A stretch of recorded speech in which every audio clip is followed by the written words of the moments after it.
எல்லாருக்கும் நமஸ்காரம். கிருஷ்ணா பிறந்துட்டு இப்போ பிருந்தாவனத்துக்கு போயிருக்கான். கிருஷ்ண லீலைகள் எல்லாம் நடக்கிறது பார்த்துட்ருக்கோம்.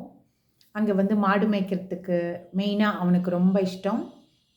அங்கே நாங்கள் பிருந்தாவனம் போயிருந்தப்போ, யாத்திரை போயிருந்தப்போ, ஒரு கிட்டத்தட்ட ஒரு 10,000 20,000 பசுமாடு கன்று நாங்கள் போன பஸ்ஸு நின்றுட்டு அங்கே கிராஸ் பண்ணி போச்சு.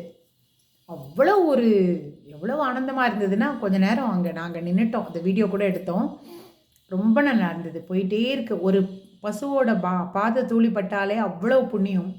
அங்கே இருக்கிற பசுமாடுகள் நிஜமாவே ஹெல்த்தியாக இருக்குது. ரொம்ப நல்லா இருந்தது பார்க்குறதுக்கு.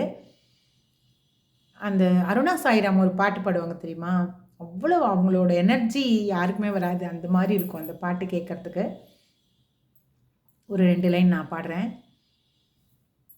மாடு மேய்க்கும் கண்ணா நீ போக வேண்டாம் சொன்னேன். மாடு மேய்க்கும் கண்ணா நீ போக வேண்டாம் சொன்னேன். காய்ச்சின பாலும் தரேன், கற்கண்டு சீனி தரேன். காய்ச்சின பாலும் தரேன், கற்கண்டு சீனி தரேன். கை நிறைய வெண்ணெய் தரேன். வெயிலிலே போக வேண்டாம். மாடு மேய்க்கும் கண்ணே நீ போக வேண்டாம் சொன்னேன். காய்ச்சின பாலும் வேண்டாம், காய்ச்சின பாலும் வேண்டாம். கற்கண்டு சீனி வேண்டாம். காய்ச்சின பாலும் வேண்டாம், கற்கண்டு சீனி வேண்டாம்.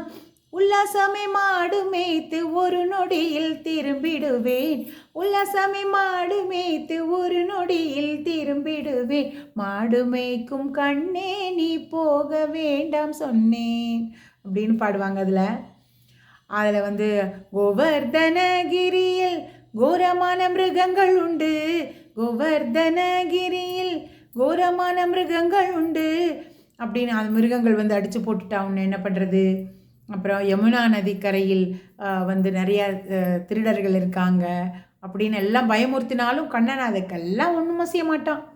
எப்படியா இருந்தாலும் நான் போய் தான் ஆவேன்னு சொல்லி யசோதா கிட்ட சொல்லிட்டு போவான். ரொம்ப நல்லாயிருக்கும். அருணா சாய்ராம் பாடும்போது அவ்வளோ கண்ணு முன்னால் வந்து நிற்கும். எல்லோரும் கேட்டு பாருங்கள் அவங்களதும். தேங்க்யூ.